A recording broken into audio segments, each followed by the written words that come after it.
किसी ने बहुत प्यारी बात कही है कि ज़िंदगी जीना आसान नहीं होता और बिना संघर्ष कोई महान नहीं होता। ज़िंदगी जीना आसान नहीं होता और बिना संघर्ष कोई महान नहीं होता। अरे जब तक न पड़े किसी हथौड़े की चोट तो कोई पत्थर भी भगवान नहीं होता, कोई पत्थर भी भगवान नहीं होता है। अगर ज़िंदगी में हथौड़े पड़ रहे हैं तो समझ लेना कि हमारा जो पत्थर है वो भगवान बनने वाला है। तो ज़िंदगी में हर चीज़ का हमें स्वागत करना चाहिए, क्योंकि अनुकूलताएं इंसान को नहीं बनाती हैं, प्रतिकूलता है इंसान को बनाया करती है। कहते हैं कि एक व्यक्ति टोपी बेचने का काम किया करता था। वो अपने गांव से घर में टोपियां बनाता था और टोपियां बना करके वो गांव से शहर की ओर जाया करता। शहर में टोपियां बेच करके वापस अपने शाम को घर आ जाता। इस तरह से उसकी रोजी रोटी बड़ी आराम से चल रही थी। कहते हैं कि एक दिन जब वो टोपी बेचने के लिए शहर गया हुआ था और वापस गांव आ रहा था तो उसे बड़ी थकान हुई। गर्मी ज़्यादा थी और इसलिए उसे बहुत ज़्यादा थकान हो रही थी। उसे लगा कि अब चलना संभव नहीं है, घर तक पहुंचना संभव नहीं है। तो उसने सोचा कि थोड़ी देर में यहीं पर बीच रास्ते में पेड़ के नीचे आराम कर लेता हूँ। और कहते हैं कि वो एक टोपी सिर के नीचे रख कर के वहीं पर लेट गया। संयोग ऐसा था कि उस पेड़ पर बहुत सारे बंदर रहते थे। उस पेड़ पर बहुत सारे बंदर थे और बंदर तो मालूम ही है उनका काम क्या है, मस्ती करना। बंदरों का क्या काम है? मस्ती करना, इधर से उधर दौड़ना, इधर से उधर कूदना। और कोई भी चीज़ दिख जाए, कोई भी चीज़ मिल जाए तो फिर धमाल चौकड़ी शुरू हो जाती है। और बंदरों ने देखा कि नीचे एक बहुत बड़ा थैला रखा हुआ है और थैले में कुछ सामान है। तो बंदर नीचे आए और थैले में क्या रखी हुई थी? टोपियां। तो एक एक बंदर एक एक टोपी लेकर के पेड़ के ऊपर चढ़ गया। और 1 घंटे के बाद उस व्यक्ति की आंख खुली, देखा अरे थैला खाली कैसे, थैला खाली कैसे, थैला खाली कैसे। ऊपर देखा था है सारे बंदर सिर पर टोपियां पहन करके मस्ती कर रहे हैं। उसे लगा अरे ये क्या हुआ, मेरी सारी टोपियां चली गई, मेरे हजारों का सामान। उसने सोचा अब क्या करूं क्या करूं क्या करूं। तभी उसे याद आया कि बंदर नकलची होते हैं, बंदर नकलची होते हैं। और उसने अपने सिर की टोपी उतारी, जो सिराने रखी हुई थी टोपी, वो हाथ में ली और ऐसे घुमाई। क्या किया? ऐसे घुमाई। जैसे ही उसने घुमाई बंदरों ने देखा तो बंदरों ने भी टोपियां घुमाई, क्योंकि बंदर नकलची होते हैं। और उसे लगा कि अब काम मेरा हो जाएगा। और उसने जोर से अपनी टोपी ग्राउंड में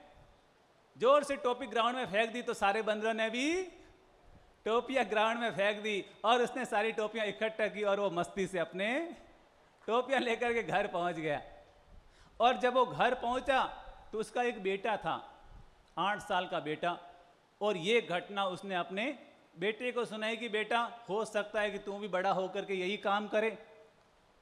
और जैसे मेरे जीवन में आज घटना घटी, हो सकता है तेरे जीवन में भी यही घटना घटे। तो याद रखना कि बंदर नकलची होते हैं। और कभी बंदर तेरी टोपियां ले जाए तो जैसे मैंने किया वैसे तू भी करना और सारी टोपियां तुझे मिल जाएगी। बेटे ने कहा ठीक है पापा जी, अगर मेरे साथ कभी ऐसा हुआ तो मैं भी आपके मंत्र को फॉलो करूंगा। और कहते हैं कि उसके पिताजी की डेथ हो गई और वो लड़का बड़ा होकर के वो भी टोपियां बेचने का काम करने लगा। एक दिन उसके साथ भी वही हुआ। वो शहर से गांव की ओर अपने घर की ओर जा रहा था और बीच में उसको थकान हुई और वो एक पेड़ के नीचे सो गया। और उस पेड़ पर भी बहुत सारे बंदर थे, उस पेड़ पर भी बहुत सारे बंदर थे। और बंदरों ने वही काम किया, उसकी सारी टोपियां लेकर के बंदर चले गए। जैसे ही उस लड़के की आंख खुली, देखा टोपियां टोपियां टोपियां, तो टोपियां तो सब बंदरों के पास थी। तो उसे अपने पिताजी की बात याद आई कि बंदर नकलची होते हैं। और उसने पिताजी के मंत्र को फॉलो करते हुए अपनी टोपी ग्राउंड में फेंकी, अपनी टोपी ग्राउंड में फेंकी। और पता नहीं क्या हुआ, ऊपर से एक बंदर आया और वो भी टोपी लेकर के भाग गया। वो भी टोपी लेकर के भाग गया। उसको बड़ा आश्चर्य हुआ कि ये क्या हुआ, पिताजी ने तो कुछ और कहा था और यहाँ तो कुछ और ही हो गया। वो ऐसे सोचने लगा अरे यार ये क्या हो गया।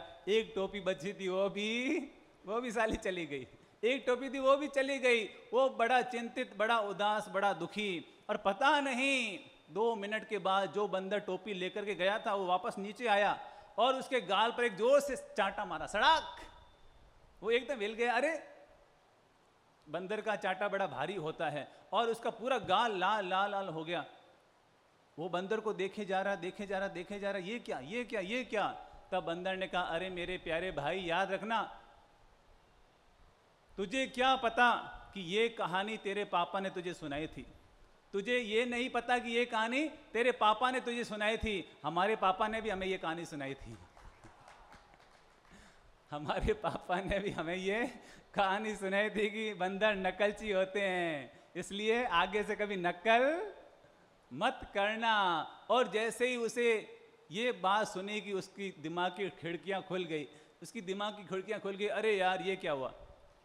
अब मैं सवाल ये पूछना चाहता हूं कि आप बताओ, अगर उस लड़के को बंदरों से टोपियां लेनी है तो क्या करना चाहिए? क्या करना चाहिए बताओ, दिमाग लगाओ। क्या? टोपी घुमा के फेंकनी चाहिए। अब टोपी तो है नहीं, एक ही थी, एक ही टोपी थी, वो भी बंदर ले गया और ऊपर से चांटा और मार दिया, उसका तो पूरा थोड़ा ही घूम गया। बिस्कुट का पैकेट लेकर के आना चाहिए। और किसी का सुझाव उस लड़के के लिए कोई देना चाहते हो तो बताओ। सस्ता सौदा कैसे हो जाए कि सारी टोपियां भी आ जाए, सारी टोपियां भी आ जाए, उसका काम भी हो जाए। क्या करना चाहिए? सोचिए सोचिए सोचिए, बंदरों को सबसे ज्यादा क्या चीज पसंद होती है? अब सबकी दिमाग की खिड़की खुली। बंदरों को केला पसंद होता है, और एक केला कितने में आता है? कितने में आता है? हैं? एक केला 5 रुपए का, 7 रुपए का मैक्सिमम आता है। और टोपी कितने की है? टोपी 150 रुपए की है। टोपी 150 रुपए की है और केला सिर्फ 7 रुपए का है। और वो लड़का शहर में गया और 100 केले लेकर के आया और एक एक केला एक एक बंदर को दिखाया, और बंदर नीचे आया, टोपी ली और केला दिया, टोपी ली और केला दिया। और धीरे धीरे धीरे धीरे उसकी सारी टोपियां इकट्ठी हो गई और उसको जीवन में बड़ा मजा आया कि आज बंदरों का पेट भरने का भी पुण्य मिल गया और टोपियां भी इकट्ठी हो गई, बंदरों को खिलाने का भी आनंद आ गया और टोपियां भी इकट्ठी हो गई। वो बड़ा खुश होता हुआ अपने घर की ओर गया और उसके घर में भी उसका बच्चा था। और उस युवक ने अपने बच्चे से कहानी सुनाई कि अपनी जिंदगी में सदा याद रखना, कभी भी नक्कल नहीं करनी चाहिए, कभी भी नक्कल नहीं करनी चाहिए, नक्कल में अक्कल जरूर लगानी चाहिए। हमारे भारतीयों की क्या आदत है? हम नक्कल करते हैं। क्या करते हैं?